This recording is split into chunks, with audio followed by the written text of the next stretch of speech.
আমি প্রেগনেন্ট। আপনি আমাকে বিয়ে করতে পারবেন? এই মিষ্টি জঙ্গলের মধ্যে এত সুন্দর পরি। তা ভাবছি চাটা আজকে কে বানাবে, তোরা না তোদের বাপ? এই কি বললি? লিকারটা কেমন ছিল? করা ভাই, কি হয় আপনার? আমার ওয়াইফ। নানা যান, মামা যান, সবাই নিচে আয়েন, দেখেন কেডা এসছে। কত বড় ফাউল, ওখানে দাঁড়িয়ে ও চিৎকার চেঁচামেচি করছে। ষাঁড়ের মতো চিল্লাচ্ছিস কেন বাড়ির সামনে দাঁড়িয়ে? কি ব্যাপারটা কি? কি হয়েছে দেখতেছেন না? দেখেন কেডা আইছে। কি কি হলো, তুমি এখনো যাও নাই? তোমাকে না বললাম ভেতরে যাও। আমি বাইকটা পার্ক করে। আসসালামু আলাইকুম। আপনি নিশ্চয়ই মামা, আপনার ব্যাপারে অনেক কিছু বলেছে। আর যদি ভুল না করি আপনি ছোট খালা আর খালু। তবে আপনাদের সবার মধ্যে আমার ফেভারিট কিন্তু আপনি। আপনাকে কিন্তু আমি নানু বলে ডাকবো না, আমি আপনাকে ডাকবো নানু ভাই। আচ্ছা শুভ কোথায়? শুভকে দেখছি না। এই গুনগুন, ছেলেটা কে রে? ও আতিফ।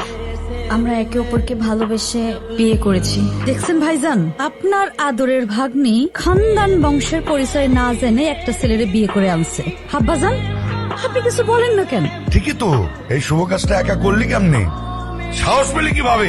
এতে মনে হচ্ছে আপনি খুব খুশি। এত কুতুর মুতুর করে কেন কথা বলছেন? আমার তো মনে হচ্ছে যে দুটোকেই আমি গুলি করে মেরে ফেলি। এই ছেলে, তোমার পরিচয় বলো।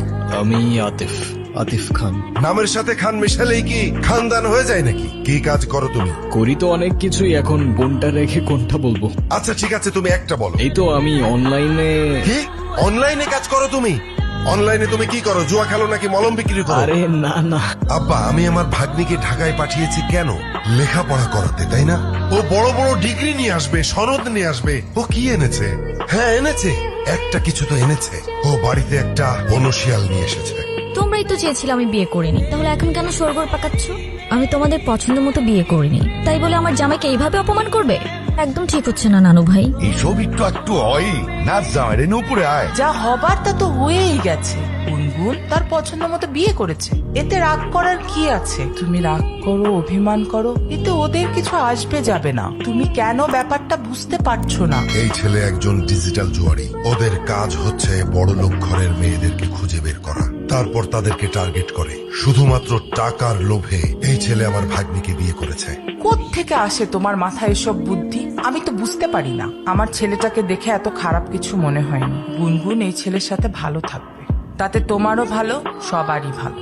শুনছো, আজ কিন্তু আমাদের নাতনিটা নতুন জীবন শুরু করলো। তোমার কত ইচ্ছে ছিল এই দিনটা দেখা। অন্তত আমি ওর বিয়েটা দেখে যেতে পারলাম। নাচ জামাইটা দেখতে কিন্তু রাজপুত্রের মতো। আমাকে ভাই বানিয়ে ফেলেছে। আমি এখন একা নয়। কিছু বলবা? এই সব কিছুর মধ্যে আমি একটা জিনিস বুঝলাম না। তা কি বুঝতে পারো নাই তুমি? তুমি এইসবে রাজি কেন হলে? এত বড় রিস্ক যদি কেউ জানতে পারে তাহলে তো তোমারও তো একটা জীবন আছে। তোমার ভয় লাগলো না? আমার জীবন তো রিস্কের উপরেই চলে। সবার লাইফের পূর্ণতাতেই তো কারোর না কারোর একটা ইম্পর্টেন্ট ক্যারেক্টার থাকে। হতে পারে খোদার তরফ থেকে তোমার লাইফের সেই ইম্পর্টেন্ট ক্যারেক্টারটা আমি, হতেও তো পারে না। তোমার মতো মানুষ তাকদিরে থাকলে হয়তো জীবনটা অনেক সহজ হয়ে যেত। তা নানা ভাই, তুমি কি আমার নাতনির সাথে এক ইউনিভার্সিটিতে পড়ো? না না না ভাই, আমার ভাগ্নি প্রাইভেট ইউনিভার্সিটিতে পড়ে। নামের সাথে শুধু খান লাগালে তো আর হয় না, পাশাপাশি বাবার ব্যাংকে মালামাল থাকা লাগে। মামা ইউনিভার্সিটিতে তো পড়িনি, তবে আমিও গ্রাজুয়েটেড।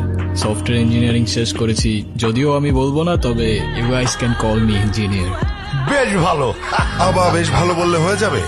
এই সব কিছু মিথ্যে কথা। ছোট লোক কখনো জাতে উঠতে পারে? শোনেন, ওই যে একটা কথা আছে না, নদীর পানি কিন্তু সাগরে গিয়ে মেশে, আর কুয়োর পানি সাগর তো দূরের কথা, নদীর ধারে কাছেও তো যেতে পারে না। মামা এটা কিন্তু আপনি ভুল বললেন।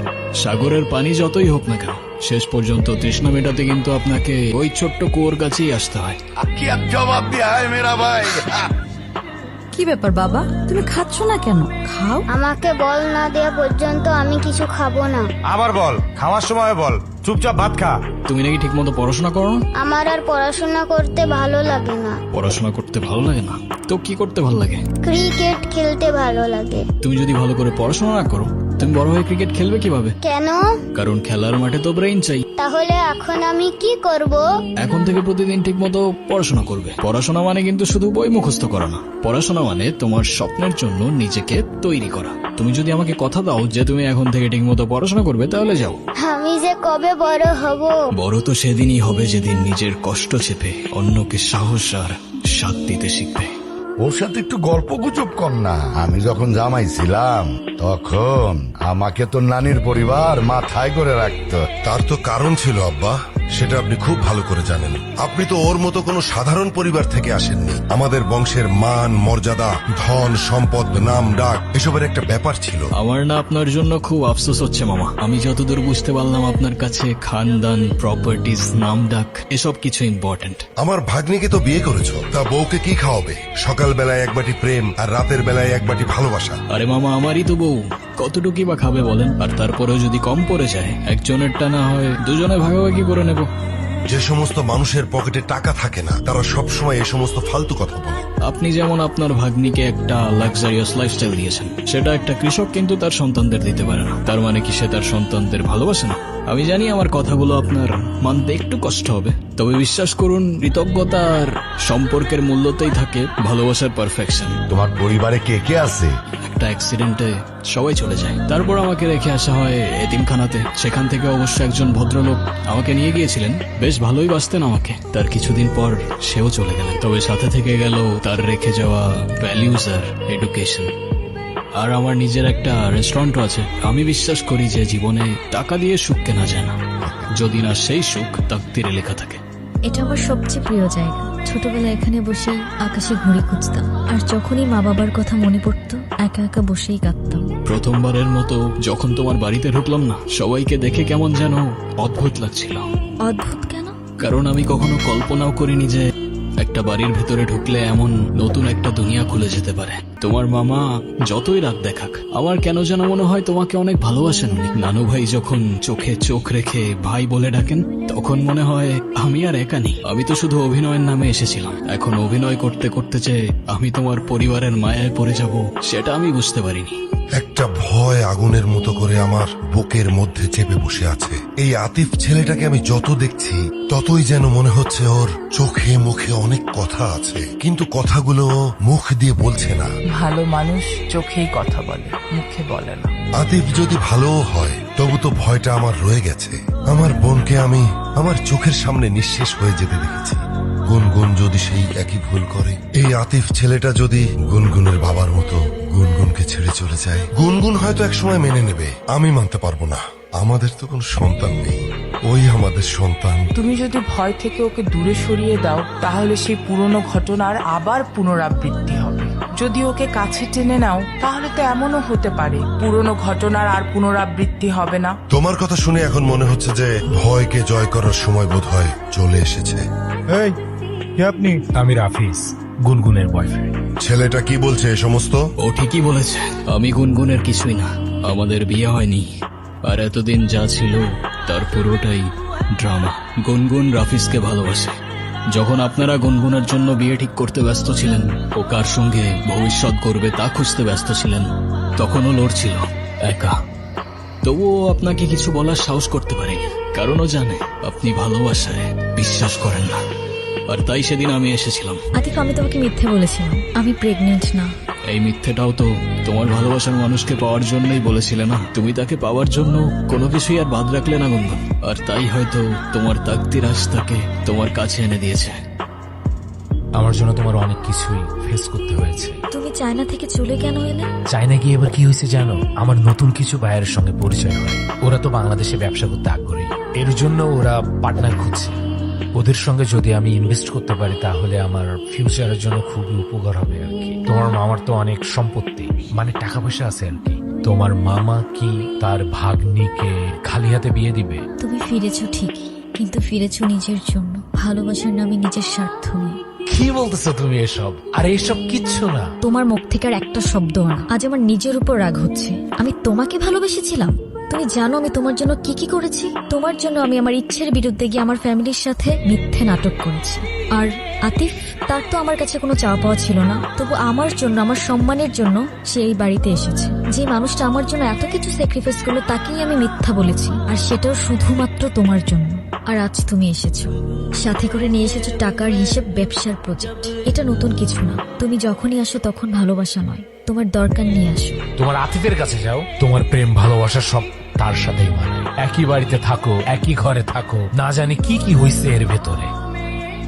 আমি তোমাকে ভালোবাসি না। তুমি এখন এই মুহূর্তে এখান থেকে চলে যাবা। তুই আজকে যেটা করেছিস একদম ঠিক কাজ করেছিস। আমি না তোকে কোনোদিন বুঝিনি, বুঝবো কি করে, বোঝার চেষ্টাই তো করিনি। তোকে শুধু সুখে রাখতে গিয়ে আমি সবকিছু তোর উপর চাপিয়ে দিয়েছি। সুখ জোর করে আসে না, সুখ তাকদিরে থাকতে হয়। তুই একটু তোর নানুর কাছে যা না। আব্বা খুব ভেঙে পড়েছে, আতিফ বাসা থেকে চলে গেল আর আব্বা কান্নাকাটি শুরু করেছে। তোর নানুর কাছে যা।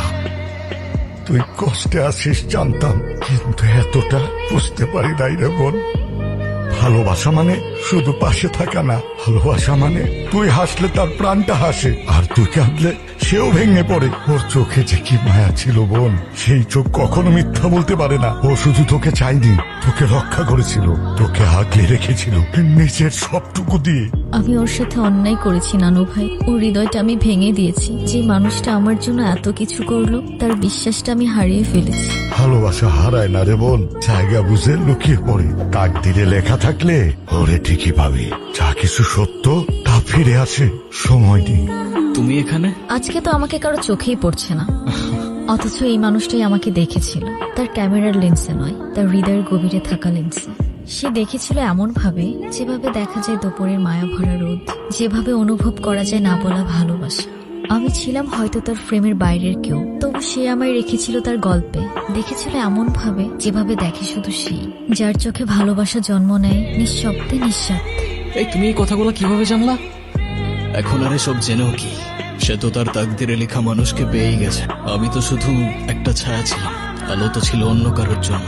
চায়না জিনিস, তাই ভেঙে যাওয়ার আগেই ছুঁড়ে ফেলে দিয়েছি। আমি আমার ক্যামেরায় অনেক কিছু দেখি জানো, আলো, ছায়া, রং, মানুষের মুখ, মুহূর্ত ধরে রাখি ফ্রেমে। তবে আমার সবচেয়ে পছন্দের ছবিটা কখনো আমার ক্যামেরায় তুলে উঠতে পারিনি, কারণ সেই ছবিটা ছিল আমার কল্পনায়। আর তার পাশে হয়তো তোমার ছবি। তুমি যখন আমার ডায়েরিটা পড়েছো, তার মানে আমার ভাঙা স্বপ্নগুলোকেও দেখেছো। তুমি তোমার ক্যামেরায় কত কিছুই না দেখো, কিন্তু তুমি যখন আমার জীবন থেকে চলে গেলে, আমার সব রং হারিয়ে গেল। যে চলে যায় সে হারিয়ে যায় না, যদি তাকদিরে তার জন্য ঠিকানা লেখা থাকে। তোমার তাকদিরে আমি আছি কিনা সেটা আমি জানি না, তবে সেই ছোটবেলা থেকেই একটা জিনিস চাইতাম জানো, একটা ঠিকানা। এখন তুমি যদি বলো আমি তোমার তাকদিরে আছি, তাহলে আমার সেই ঠিকানার নাম হয়ে যাবে তুমি। এখনো যদি না বুঝো, সেই ঠিকানায় আমি দাঁড়িয়ে আছি তোমার সামনে, তোমার হয়ে। তবে শুধু ভালোবাসার জন্য না, একসাথে বাঁচার জন্য, একটা জীবন গড়ার জন্য। যে ঠিকানায় শুধু তুমি আর আমি। এবার তুমি বলো, আমি তোমার তাকদিরে আছি কি?